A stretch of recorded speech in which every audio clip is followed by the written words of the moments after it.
In this video, we're going to use loop grid templates, loop post grids, and nested tabs to achieve a filterable post grid.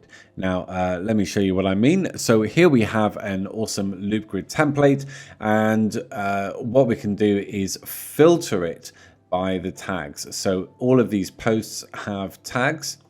So one of them has wedding politics, another one has nails, blah, blah, blah. So what we can do is find the posts that are relevant to us. This is a really, really important feature for people using our website. Now, this is the same thing, but using the portfolio widget in Elementor Pro.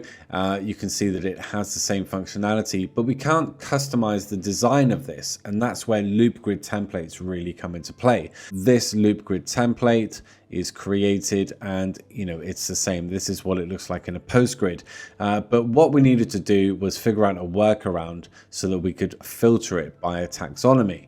Now, I'll just quickly say that Elementor Pro is releasing taxonomy filters, and it's not here yet. It's in bug mode, and for as long as it's in bug mode, you really might need a solution like this. In fact, I was bugging Elementor Pro and speaking with them, saying I really need to filter my loop grid for a client site, and they said, hey, it's in the roadmap, be patient. Now, it is on the way, but what I had to do was find a way around the problem. Now, if this video ends up a bit redundant because taxonomy filters are here, then this will at least show how using elements that we do have can always help you work around a problem. Now, if you haven't yet delved into loop grid templates, we're going to go some way into that and create this beautiful loop grid template.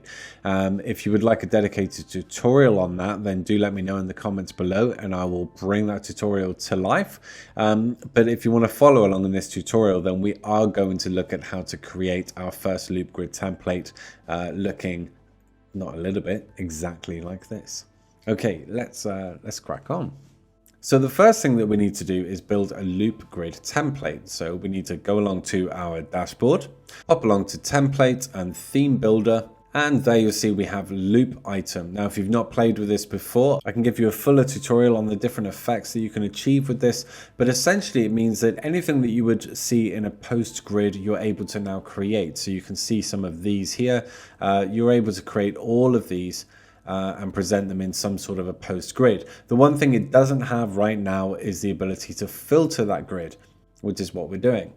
So first of all, let's just create a quick loop grid item. Okay, so this is the small item, and you can imagine that we've got a number of these in sort of 3x3 grid or something like that.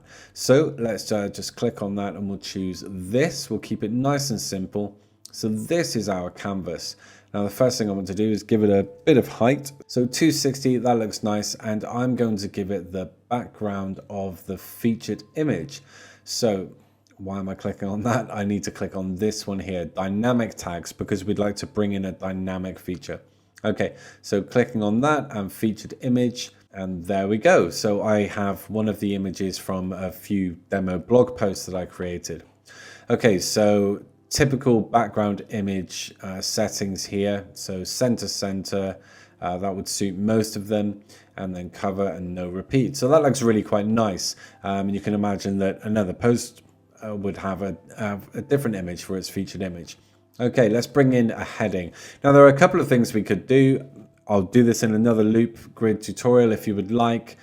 So we could put another container here with some meta information or some other things. We could have a button. I'm going to keep it quite simple at the moment, and we're going to bring in the title. So I'm going to bring in that one.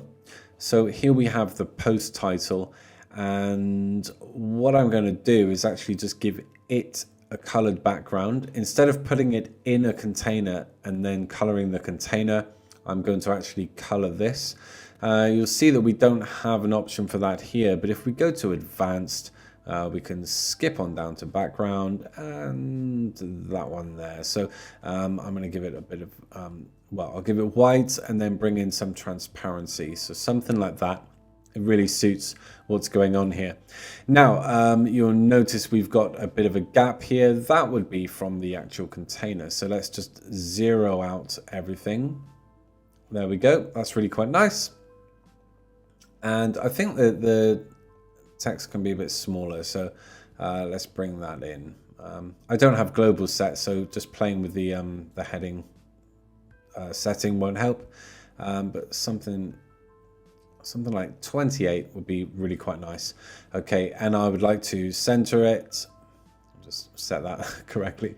And then we can give that some padding as well, can't we? So go into advanced. Again, I'm selecting the actual heading and then give it some of that. That's great. Okay, I could get a bit flashy and then pop on down border and give it a bit of a box shadow if I think that's nice. I don't. Bring it down and bring in the blur. Whoop. Bring in the spread. I'm sorry. Something like that. But actually, that's taking away from the delicacy of it. Maybe that's nice. Should we just leave it? Let's go with that. Okay. We could put this down at the bottom. We'd actually do that with the container settings. So come along here and bring that down. Yeah, okay, that's quite nice. Next, we need a link. Now, we can give this a link. What am I doing? We can add a link here, and that would go dynamically to the post URL.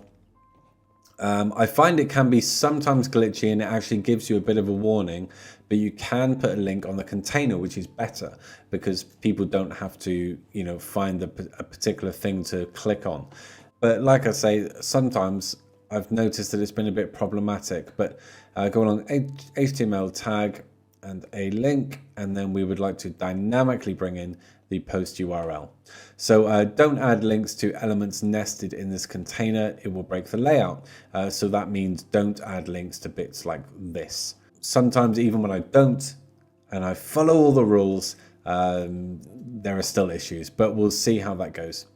Okay, so now we just want to give it a title. I will call it blog loop, and yeah, I'll publish it in a minute, and there we go. So that's a quick whistle stop on how to just create a loop template. And now let's go and apply it to our site. So I'm going to go back to dashboard and pop along to our posts page. So I've got a page for my blog.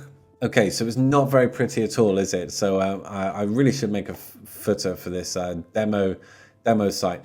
So what we're going to do is edit with Elementor, but I haven't done that yet. So I'm going to click Edit Page and then click Edit with Elementor to start the editor on this page. Great. Now, while that's loading up, I'm just going to show you posts, all posts. Now, these are some demo posts that I have, and you'll just notice that they're all in the same category, just one category blog, but we do have a few different tags. And so that's what we would want to filter by. We would want our website users to be able to go, okay, I'd like to check out every blog that has something to do with hair. Okay, so that's what we want to create here. Okay, so let's get a loop grid. Go along to Elements. And first of all, actually, I'm going to just give us some height on the page there. Click along to Elements, and we would like the loop grid. Okay, so swing that in and then choose a template. We've just created one. So I'll type that in. I think I called it blog loop. And look at that, how beautiful. Makeup tricks for your... So at the moment we're previewing and it's not really working well. So I must not have defined a color for the heading because that doesn't really suit. So before we play with the grid and make it look a bit better, let's quickly edit the template. Now again, I just want to be transparent with the use of Elementor. Sometimes I find this edit template is very problematic, but here we are anyway. I didn't set a color, so we'll do that. That looks nice. And let's make it look a bit more delicate. So we'll bring that to something like that. Oh, that looks really good. And I watched my last video and I keep saying something like that, which is really annoying. So I'll try to stop saying it. Now that's not making a difference, but I think that's just a glitch in the editor. So let's update that. Oh, and we'll save them back. Okay, now obviously these are just demos. I've got a duplicate picture there, but they are separate posts. Okay, so now let's just click on this, just like any other sort of grid widget that we might be using, and we've got different options in terms of masonry. We can have a different amount of items. I don't know how many I actually have. Let's see, we've got 7. Right, so we've got 7 here. That's great. Let's look. So we have the pagination. So we've got the next or previous, which is not showing. It doesn't need it, obviously. So if I bring down the amount, query, nope. There we go. And we can style that, obviously. Give it a bit of spacing and style it up as we see fit. Okay, so that's pretty nice. That's great. Now I'll just quickly show you why I came up with this fix. It's that I was working on a client site and their service posts, or service custom post type, was using a loop grid template. It looked good. It worked as we wanted it to work, but their case studies needed to have a filterable functionality. Now the only way that I could get around with creating that filterable functionality was to use another plugin. It's not something that was featuring in Elementor or Elementor Pro. And so the only thing I could do was to use, where is it? The portfolio. Oh, sorry, I thought this was Elementor Pro, essential add-ons, but maybe it's not. But was to use the portfolio widget. It's the only thing that had a filter bar on it, and so I enabled this, and there we go. I mean, we've got the filterable functionality. That's really fantastic, but it didn't look the same, and my clients were saying it doesn't look the same. We would like a consistent design. And so I went to Elementor directly and said, I really need filterable functionality on the loop grid. And obviously they said that it's in the roadmap. It's now out in test versions. It's looking really quite good, to be honest. It looks just like this, but with your loop grid template, which is great. But at the moment, we don't have it in stable versions. So we don't have this functionality. So here we have the various taxonomies: beauty, flowers, hair, nails, wedding, politics. I've just made these up, obviously. Okay, so how did I actually work around this and create this functionality with this template? Okay, well, what I needed to do was go along to nested tabs, which you might know features in more recent tutorials. So if you want to check those out, please do. Nested tabs. So we swing this in, and then we just want to create the taxonomy. So we're going to have all, and then we'll have beauty. I will not fuss around a lot of these details. In fact, trendy camera time. I know, isn't it wonderful? Look how pretty they are. Okay, so we've got the nested tabs here, and we've got the taxonomies. And so I'm going to click on the first one, all. And all we're going to do is copy this template loop grid or loop template grid, something like that. Oh, I've said it again. And paste. Okay, so these are with no filtering. The query for this grid is just simply the posts, and we might want to do something like put blog in it or something. All right, so I almost said it then. So that's cool. So now we want to go to beauty, and we're going to paste it again and make sure we're on this grid, and we want to alter the query for it, don't we? So query posts, we want it by term, and then we're going to choose beauty, tags beauty. There we go. Now, actually, that turns out to be a lot of them. So let's go to flowers, and again, paste and select the grid. Go to query, posts, term. What are we on? We're on flowers. Let's type that.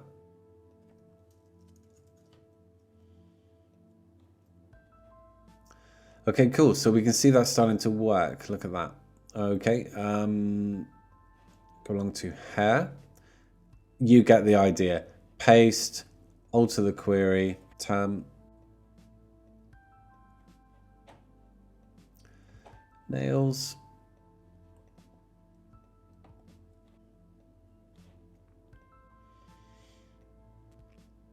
And wedding politics. There are always wedding politics.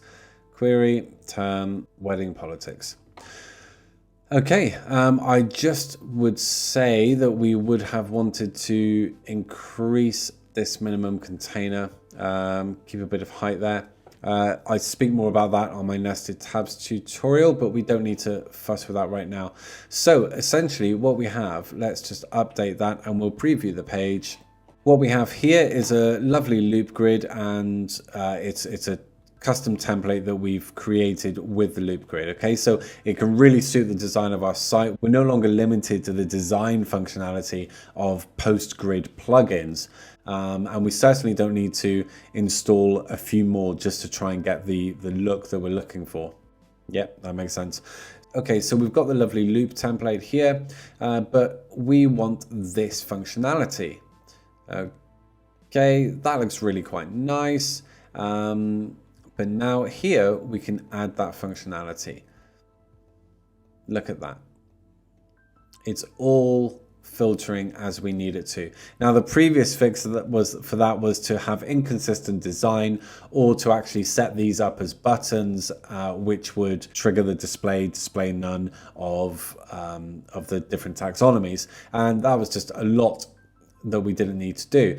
But Elementor nested tabs have really brought in a lot of functionality that we can take advantage of, and then the loop grids and the templates are just fantastic. And so even if the taxonomy filter spends a while in bug mode, we do have workarounds like this. You know, you can be proud of your work, achieve consistent design, and make those clients happy.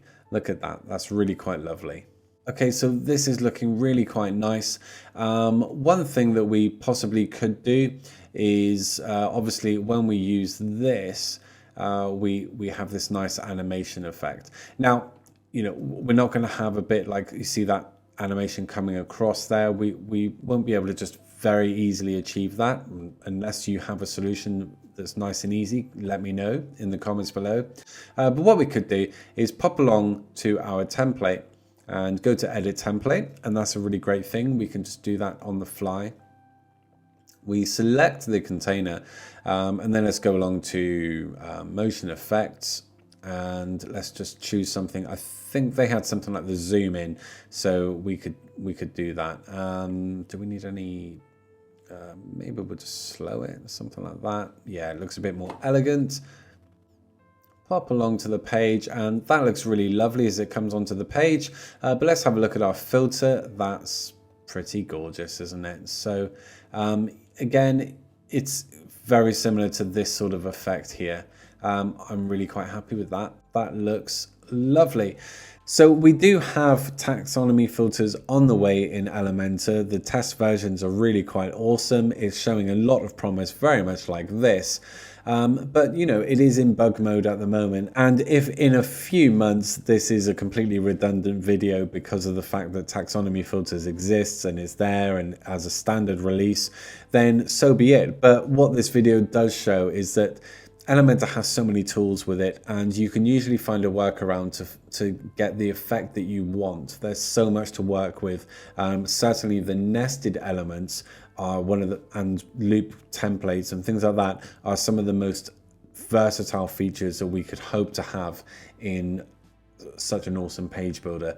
So I hope this has really helped you out. If it has or hasn't, let me know in the comments below. If there are any tutorials or workarounds that you're kind of interested in finding, do let me know, and they will inform the content that I will continue to put onto this channel. Do get in touch with me about anything else, and until the next video, ta-ra.